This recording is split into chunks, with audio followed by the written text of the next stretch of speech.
ठीक है। तो इसमें हम देखेंगे कि हमारे जो दैनिक जीवन में वस्तुएं हैं, कुछ जो होती हैं विरामावस्था यानी कि वो रुकी हुई होती हैं, ठीक है, और कुछ जो होती गतिमान होती, जैसे कि पक्षी उड़ते हैं, मछलियाँ तैर रही हैं, मोटर गाड़ियाँ चल रही हैं, आकाश गंगाओं में परमाणु अणु ग्रह तारे सब जो है गतिमान है, ठीक है। तो हर एक चीज़ जो है चल रही है, तो यानी उसमें गति है, ठीक है। बहुत सी चीज़ें जो हैं वो सीधी रेखा में चलती हैं और कुछ वस्तुएं जो होती हैं वृत्तीय पथ पर, और कुछ घूर्णन भी कर सकती है और कंपन करते हुए भी चलती हैं। ये सारी क्रियाएं जो हैं किसी वस्तु को गति देती हैं। तो ये किस प्रकार की गति होगी, कैसी होगी, उसी के बारे में हम यहाँ पे देखेंगे। तो सबसे पहले गति का वर्णन किया गया है। तो किसी वस्तु की जो स्थिति को, ठीक है, हम एक निर्देश बिंदु जो है निर्धारित करके व्यक्त करते हैं, ठीक है। एक कोई स्थिति है, उसको एक, जैसे कि अगर स्टार्ट हो रहा है विरामावस्था से तो हम उसको विरामावस्था कहेंगे, अगर चल रहा है तो गतिमान अवस्था कहेंगे, ठीक है। तो इस तरह से हम यहाँ पे बता सकते हैं। तो एक जो निर्देश बिंदु है वो उसको हम इसके मूल बिंदु कहते हैं, और इसमें सबसे पहले हम आके देखते हैं सरल रेखी गति। ये गति जो है, ये गति की सबसे साधारण प्रकार की सरल गति है, ठीक है। यहाँ पे एक उदाहरण लिया गया है जिसमें कि आप यहाँ पे बताया गया है कि गतिमान है और उसमें कितनी दूरी चलेगी, क्योंकि गति तभी होगी जब कोई एक दूरी तय की जाएगी। बिना कोई दूरी तय किए कोई गति नहीं होती है, ठीक है। तो यहाँ पे जैसे कि O से A तक चला कोई व्यक्ति, ठीक है, और उसके बाद A से C वापस आया, तो कितनी दूरी है? तो सिंपल से हम इसको ऐड कर देंगे, O से A और प्लस A से C तक, यानी O से A गया है 60 और यहाँ से A से C पे आया है, तो हम 60 में से 25 तक, तो 60 में से 25 माइनस कर देंगे तो आ जाएगा हमारा 35, और इसको हम ऐड कर देंगे तो हमारा आंसर आ जाएगा 95। तो टोटल जो डिस्टेंस चली गई है वो है 95, ठीक है। तो यहाँ पे जो दूरी है वो केवल एक अंकी मान यानी कि नंबर्स वैल्यू बताती है, ठीक है। यहाँ गति की जो दिशा की आवश्यकता नहीं होती है, ठीक है। यहाँ पे कुछ किसी भौतिक राशि का जो अंकी मान होता है वही उसका परिमाण होता है। यहाँ पे जब हमने देखा कि A से गुजरते हुए O से C तक का विस्थापन का अंकीय मान यहाँ पे हमें पता चल सकता है। कैसे?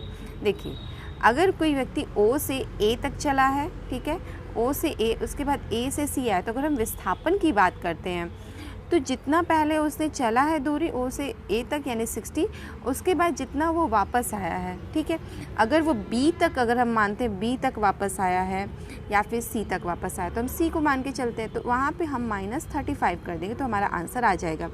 जैसा कि यहाँ पे दिखाया गया है, पहले O से A चला है, ठीक है, फिर A से B, तो यहाँ 60 + 25 कर दिया गया, डिस्टेंस के लिए तो 85 किलोमीटर आ गया। वहीं जहाँ हम विस्थापन की बात कर रहे हैं तो यहाँ पे 60 - 25 कर दिया गया, तो इसका परिमाण आ गया है 35। यानी कि जब हम दूरी की बात करें तो वहाँ अंकीय मान होगा, और जब हम विस्थापन की बात करते हैं तो वहाँ परिमाण हो जाता है, ठीक है। तो इस तरह से होगा। और अगर यहीं पर अगर हम देखते हैं कि अगर ये O से चल के A, फिर A से चल के O आता, तो यहाँ दूरी जो होती वो 60 + 60 कर देते हैं हम, यानी 120 किलोमीटर। लेकिन यही हम विस्थापन की बात करते तो 60 - 60 यानी कि 0 परिमाण निकलता विस्थापन में। यानी कि विस्थापन जितनी चली गई दूरी होती है, यानी कि जितना प्रारंभिक दूरी होती है, उसके बाद अंतिम दूरी जो वापस आता है उसको माइनस कर देते हैं, ठीक है। तो दो भौतिक राशियां हैं, दूरी एवं विस्थापन जो होता है, इसका जो प्रयोग है वो वस्तु की पूरी गति प्रक्रिया को व्यक्त करने में और दिए गए समय में वस्तु की प्रारंभिक स्थिति के सापेक्ष अंतिम स्थिति ज्ञात करने में। नेक्स्ट यहाँ पर है, नेक्स्ट पॉइंट है एक समान गति और असमान गति, ठीक है।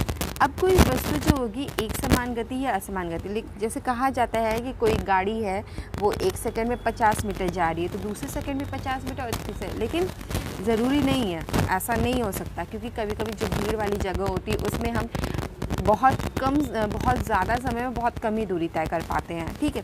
तो इस तरह से जो होती है असमय, मतलब कि एक समान और समान ये दूरियाँ हो सकती है। जैसे कि यहाँ पे दिखाया गया 9:30 पे यहाँ वस्तु A जो है दूरी तय किया है मीटर में, तो 10 मीटर 20 मीटर, यानी कि 15 मिनट जो है 15 मिनट पे 10 मीटर की दूरी यहाँ पे तय की गई है। लेकिन बी जो है यहाँ पे एकदम बिल्कुल असमान दूरी तय की गई है, समय वही है। तो गति की दर का मापन कैसे होगा? जैसे कि यहाँ पे आप देखो गेंद फेंकने के लिए यहाँ किलोमीटर पर आवर का बताया गया है, यहाँ पे जो निर्धारित चाल है वो 50 किलोमीटर पर आवर बताई गई है। तो यहाँ पे जो बताया गया है, तो किसी दी गई निश्चित दूरी को तय करने के लिए अलग अलग वस्तुएं अलग अलग समय लेंगी, ठीक है। ज़रूरी नहीं कि सभी वस्तुएं एक ही चाल से या एक ही गति से गति कर रही होंगी, ठीक है। तो जो वस्तु की दूरी हम बताते हैं, ठीक है, तो वस्तु द्वारा इकाई समय में तय की गई दूरी के उपयोग से उस वस्तु की गति की दर हम प्राप्त कर सकते हैं, ठीक है। यानी इकाई समय में जितनी दूरी तय करेगा उससे हम जो है उसकी चाल बता सकते हैं। तो इकाई समय में तय की गई दूरी जो होगी वो उसकी चाल कहलाएगी। इसको हम मीटर पर सेकेंड, यानी कि अगर आपको चाल बतानी है तो s is equal to D upon time, यानी speed is equal to distance upon time, और डिस्टेंस को हम मीटर में बताते हैं और टाइम को सेकंड में, तो मीटर सेकंड इन्वर्स हो जाएगा, ओके, जैसे कि यहाँ पे दिखाया गया है। और इसी को हम सेंटीमीटर पर सेकेंड में, किलोमीटर पर आवर में बता सकते हैं, जो कि ये बड़े मान हैं, लेकिन जो मेन इसकी जो मात्रक होती है वो मीटर पर सेकेंड होती है, ठीक। अब इसके बाद आते हैं, यहाँ पे हमें बताया गया है कि किसी वस्तु की औसत चाल क्या होगी, यानी कि जितना भी वो चला है उसकी औसत चाल की, तो जितनी वो तय की गई कुल दूरी और बटे कुल समयावधि, ठीक है, यानी कि v is equal to s by t, v is equal to s by t, औसत चाल की यहाँ पे बात हो रही है, तो v is equal to s by t, s जो है कुल दूरी है और t जो है कुल समयावधि है और v औसत चाल है। देखिए बताया गया है, ठीक है, देखिए 16 मीटर की दूरी जो है 4 सेकंड में तय कर रहा है और फिर से 16 दूरी 2 सेकंड में तय कर रहा है, तो हमें औसत चाल बतानी है। तो हमें पता है कुल दूरी कितनी है, 16 मीटर प्लस 16 मीटर यानी 32 मीटर, और यहाँ पे कुल समय कितना लिया गया, 4 सेकंड प्लस 2 सेकंड है 6 सेकंड, यहाँ से हम इसको डिवाइड कर देंगे, 5.33 मीटर पर सेकंड आ जाएगा आंसर। अब दिशा के साथ चाल बताते हैं हम, ठीक है। तो किसी वस्तु की गति की दर और भी अधिक व्यापक हो सकती है अगर हम उसकी जो है चाल के साथ साथ दिशा को भी व्यक्त करें, ठीक है। तो अगर एक निश्चित यहाँ पे कहा जा रहा है वह राशि जो दोनों पक्षों को व्यक्त करती है उसे वेग कहा जाता है, यानी वेलोसिटी। तो एक निश्चित दिशा में जो चाल होगी उसको वेग कहेंगे हम, ठीक है। एक निश्चित दिशा में चाल को वेग कहा जाएगा। तो किसी वस्तु का वेग जो होता है वो या एक समान भी हो सकता है और असमान भी हो सकता है। वस्तु की चाल जो है गति की दिशा या दोनों के परिवर्तन के साथ बदल सकता है, ठीक है। जब कोई वस्तु एक सीधी रेखा में जब बदलती हुई चाल के साथ गति कर रही होती है तो हम इसकी गति की दर के जो परिमाण को औसत वेग के द्वारा बता सकते हैं, यानी कि यहाँ पे औसत वेग बराबर प्रारंभिक वेग प्लस अंतिम वेग बटा 2, ठीक है। तो इसको हम औसत वेग बताएंगे, यानी कि औसत करने का मतलब है कि यहाँ पे हमें डिवाइड करना होगा प्रारंभिक वेग प्लस अंतिम वेग, ठीक है। तो u यहाँ पे हम u से प्रारंभिक वेग को और v से जो है वस्तु के अंतिम वेग को बताएंगे, और v av यानी कि एवरेज को हम अपने औसत वेग बताएंगे, और इसका जो मात्रक है मीटर पर सेकेंड है, ठीक है। यहाँ एक उदाहरण दिया गया है, जब यात्रा शुरू हो रही है तो उस समय कार का जो ऑडोमीटर है वो 2000 किलोमीटर प्रदर्शित कर रहा है, जब यात्रा समाप्त हो जाती है तो वो 2400 किलोमीटर प्रदर्शित कर रहा है। और यहीं पे यदि इस यात्रा में 8 घंटे लगते हैं तो कार की औसत चाल बताइए किलोमीटर में और मीटर पर सेकेंड में। यहाँ पे है कार की पहले सबसे पहले दूरी देख लेते हैं टोटल कितना है। तो हमें पता है कि यहाँ पे जो होगा s इज इक्वल टू कुल दूरी हमें माइनस करके निकालनी होगी यहाँ पे, क्योंकि हम वेलोसिटी की बात करते हैं तो वहाँ डिस्प्लेसमेंट हो जाता है। तो 2400 माइनस 2000 कर देंगे तो यहाँ 400 आ जाएगा। कुल समय जो है 8 घंटे बता रहा है। तो यहाँ पे हमें पता है किलोमीटर और आर है तो हमें चेंज करने की ज़रूरत नहीं है, तो s/t रख देंगे, ठीक है। s/t रखने पे 50 किलोमीटर पर आवर, ठीक है। तो यहाँ पे हमारा ये आ गया।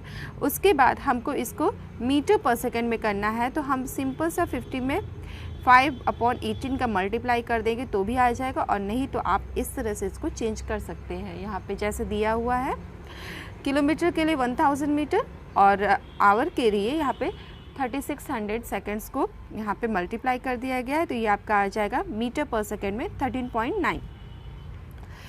इसी तरह नेक्स्ट एग्जाम्पल भी किए गए हैं, इसको आप लगाइएगा। ओके, नेक्स्ट देखते हैं वेग में परिवर्तन की देर। तो हमने यहाँ पर स्पीड देख लिया, उसके बाद वेलोसिटी, अब है हमारा एक्सेलरेशन यानी त्वरण। यहाँ पर हम वेग में परिवर्तन देखते हैं। कोई वस्तु है जो एक सरल रेखा में गति कर रही होती है, तो अगर समय के साथ है तो वो उसमें क्या होगा, वेग उसका नियत होगा, यानी वेलोसिटी हमेशा कांस्टेंट होंगी। लेकिन इसमें जो समयांतराल होगा कोई एक अवस्था में, किसी भी समयांतराल पर वस्तु के वेग में जो परिवर्तन है यानी शून्य हो रहा है, ठीक है। लेकिन यहाँ पे असमान गति में वेग जो होगा समय के साथ बदलता रहेगा। तो यहाँ पे जो समय के साथ वेग में एक परिवर्तन होगा, उसका मान जो होगा अलग अलग बिंदुओं पे अलग अलग तरह का होगा, ठीक है। तो इस प्रकार जो किसी भी समयांतराल पे वस्तु का जो वेग होगा उसका परिवर्तन शून्य नहीं होता है।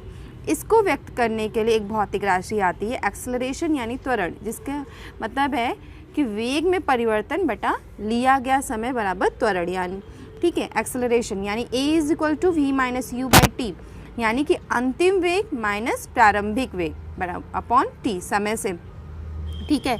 तो अगर त्वरण जो है वेग की दिशा में हो रहा है तो ये पॉजिटिव होता है यानी धनात्मक होता है, और अगर विपरीत दिशा में हो रहा है तो इसको हम ऋणात्मक लेते हैं। एक्सेलरेशन की यूनिट जो होती है मीटर पर सेकेंड स्क्वायर। ओके, यदि वस्तु जो होती है अगर एक सीधी रेखा में चल रही है और इसका वेग जो होता है समान समयांतराल पर समान रूप से घटता है या बढ़ता है, तो वस्तु का जो त्वरण होगा वो एक समान त्वरण होगा, ठीक है। जैसे स्वतंत्र रूप से गिर रही एक वस्तु की जो गति होती है एक समान त्वरित गति का उदाहरण होती है, ठीक है। और असमान त्वरण से भी एक वस्तु चल सकती है यदि उसका वेग असमान रूप से बदल रहा होता है, ठीक। हुए समान समयांतराल में ही असमान दर से चाल को परिवर्तित करती है, ठीक है। तो यहाँ पे एग्जाम्पल दिया गया है इसके लिए। तो विरामावस्था में जो है राहुल अपनी साइकिल को चलाना शुरू करता है, तो ये है 30 सेकेंड में 6 मीटर पर सेकेंड उसके जो वेग है। और उसी प्रकार जब ब्रेक लगाता है तो साइकिल का जो वेग है वो 5 सेकेंड में कम होकर 4 मीटर पर सेकेंड स्क्वायर इन्वर्स हो जाता है। तो पहली यानी प्रारंभिक और अंतिम, तो प्रारंभिक वेग है यहाँ पर पहले 0, ठीक है। तो दोनों स्थितियों में हमें करना है, तो हम पहले स्थिति को करते हैं तो उसमें जो प्रारंभिक वेग है 0 लिया गया है। अंतिम वेग यहाँ पर आया था 6 मीटर पर सेकेंड, टाइम है 30 सेकेंड। तो इसको हम a=v-u/t से कर सकते हैं, ठीक है।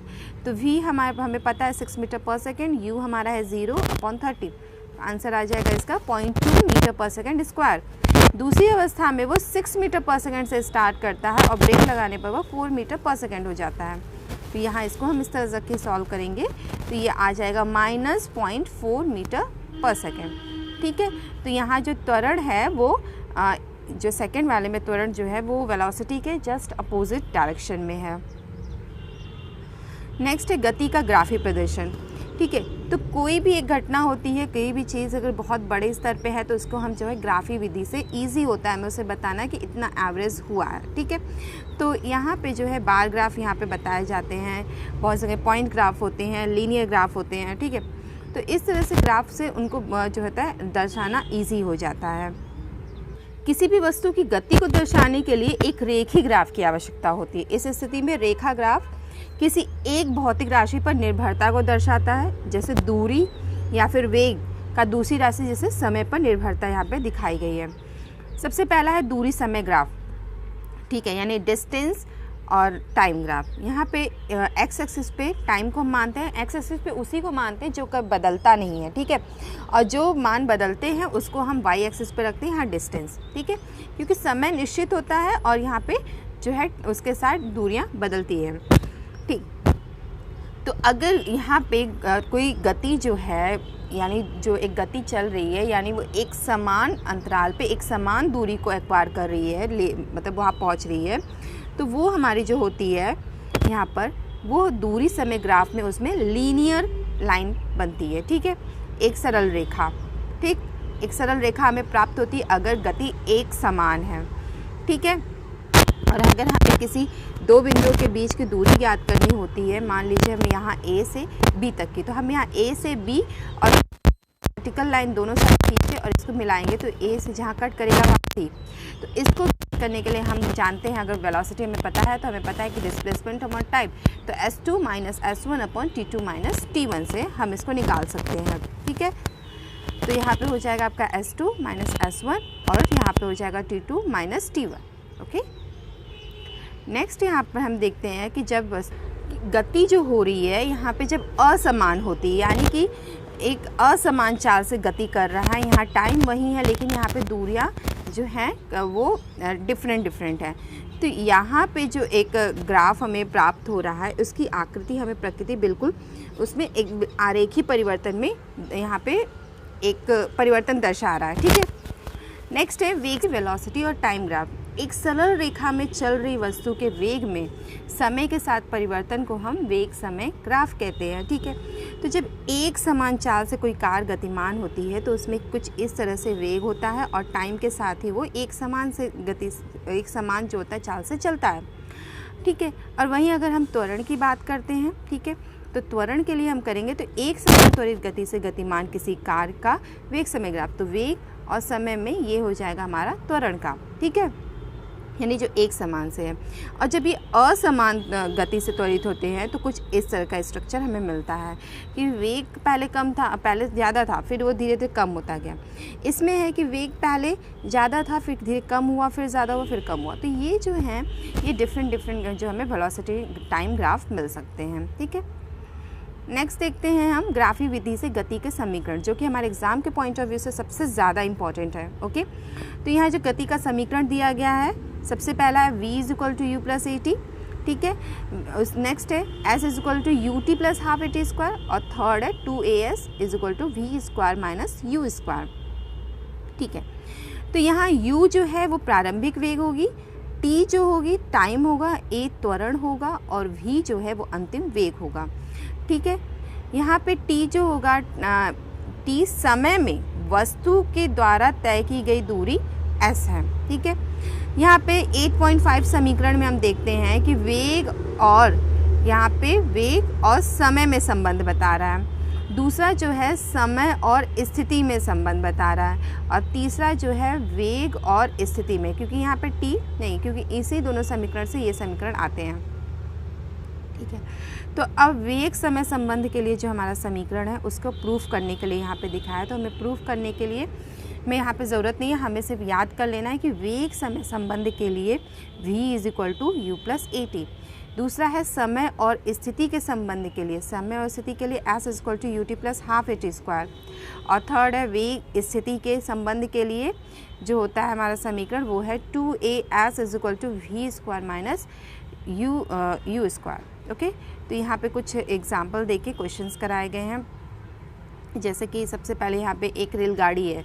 ठीक है, वो विरामावस्था में चलना प्रारंभ करती है और 5 मिनट में 72 किलोमीटर पर आवर चलती है। ठीक है, तो यहाँ पे जो है इसकी वेलोसिटी पता चल गई, हमें टाइम पता चल गया। अब हमें इसका त्वरण बताना है और इस वेग को प्राप्त करने के लिए रेलगाड़ी द्वारा तय की गई दूरी। तो त्वरण के लिए हमें पता है v minus you upon T होता है, u इसका 0 है, v इसका 72 किलोमीटर पर आवर है, उसको हम मीटर पर सेकंड में चेंज करेंगे। ठीक है, हम इसमें 5 इंटू 18 का मल्टीप्लाई कर देंगे तो ये मीटर पर सेकंड में चेंज हो जाएगा। ठीक है, और टाइम 5 मिनट है, उसको हम सेकंड में करेंगे। ठीक है, यानी कि 60 से मल्टीप्लाई कर देंगे। हम यहाँ एस में जब वैल्यू को पुट करेंगे तो हमारा आंसर आ जाएगा 1/5 मीटर पर सेकंड इस 1/15 मीटर पर सेकंड स्क्वायर। और दूसरे में क्वेश्चन में हमें क्या ज्ञात करना था कि इस वेग को प्राप्त करने के लिए रेलगाड़ी के द्वारा जो तय गई दूरी थी। ठीक है, तो उसके लिए यहाँ पे 2as is equal to v square minus u square का वैल्यू यहाँ पे पुट कर, तो यहाँ पे हमें जो होगा वैल्यू प्राप्त हो जाएगी, क्योंकि हमने a निकाल लिया है, u 0 है, तो यहाँ पे वैल्यू पुट करने पे हमारा आ जाएगा 3 किलोमीटर। ओके, तो इस तरह से और भी एग्जाम्पल हैं, इनके आप करिएगा। नेक्स्ट है एक समान वृत्तीय गति। ठीक है, अब कोई जो वस्तु है उसके वेग में परिवर्तन होता है तो हम कहते हैं कि वस्तु त्वरित हो रही है, यानी कि एक्सेलरेशन में है। तो वेग में जब यह परिवर्तन वेग के परिमाण और गति की दिशा दोनों के कारण हो रहा होता है। ठीक है, यानी कि वस्तु पूरी तरह से त्वरण में होती है।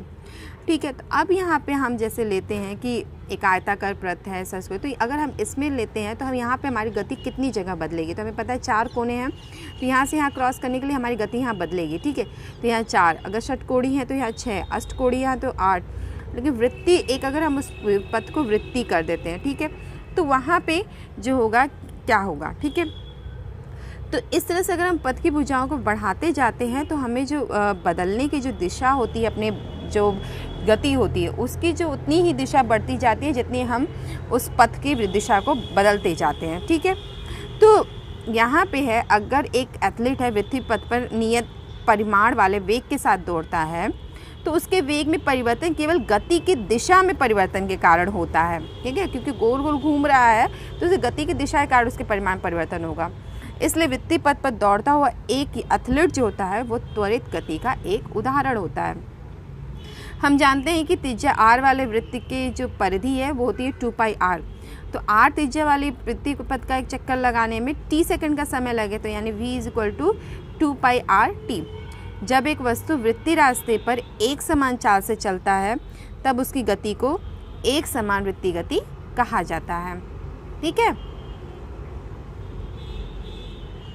आगे देखते हैं कि जब हम एक पत्थर को लेकर उसमें रस्सी बांध कर, जैसे कि बचपन में बहुत लोग करते हैं, उसको घुमाते हैं और उसके बाद जब हम उसको छोड़ दें तो जिस तरफ छोड़ा जाता है वो उधर ही स्पर्श रेखा बनाते हुए सीधा निकल जाता है। अगर ये इस साइड है तो ये इस साइड स्पर्श रेखा बनाते हुए निकल जाएगा। ठीक है, इस तरह से निकल जाएगा। ठीक, तो ऐसे ही यहाँ पर जो हमारा एक जो इच्छित दिशा में एक बार छूटने के बाद गोला जो होता है वो चक्र उसी दिशा में गति करता है जिस दिशा में वो छोड़ते समय गति कर रहा होता है। ठीक है, तो वस्तुओं की एक समान वृत्तीय गति के बहुत से चिर परिचित उदाहरण में मिलेंगे, जैसे कि चंद्रमा और पृथ्वी की गति। पृथ्वी के चारों ओर वृत्तीय कक्षा में घूर्णन करता हुआ एक उपग्रह, वृत्तीय पथ पर नियत चाल से चलता हुआ साइकिल सवार इत्यादि, ये सारे जो हैं एग्जाम्पल हैं इसके। अब हम इसके मेन पॉइंट्स देख लेते हैं। स्थिति में परिवर्तन एक गति है, इसकी व्याख्या जो होती है वो तय की गई दूरी या फिर विस्थापन के रूप में करते हैं हम। एक वस्तु की गति का समान या असमान होना उस वस्तु के वेग पर निर्भर कर रहा होता है। प्रति इकाई समय में वस्तु के द्वारा तय की गई दूरी उसकी चाल है और प्रति इकाई समय में हुआ विस्थापन उसका वेग है। ठीक है, किसी वस्तु का त्वरण प्रति इकाई समय में उसके वेग में होने वाले परिवर्तन है। ठीक है, और ग्राफों के द्वारा हम वस्तु की समान और असमान गति को दर्शा सकते हैं। एक समान त्वरण से चल रही एक वस्तु की गति की व्याख्या हम 3 समीकरण से किए हैं। v = u + at, s = ut + ½ at², 2as = v² - u²। ठीक है, उसके बाद अगर कोई वस्तु जो है वृत्तीय पथ पर एक समान चाल से चलती है तो उसकी गति को एक समान वृत्तीय गति कहा जाता है। तो ये रहा हमारा आज का चैप्टर। हमारा वीडियो कैसा लगा हमें ज़रूर बताइएगा और इसे लाइक, शेयर और सब्सक्राइब भी ज़रूर करिएगा। Thank you, have a good day.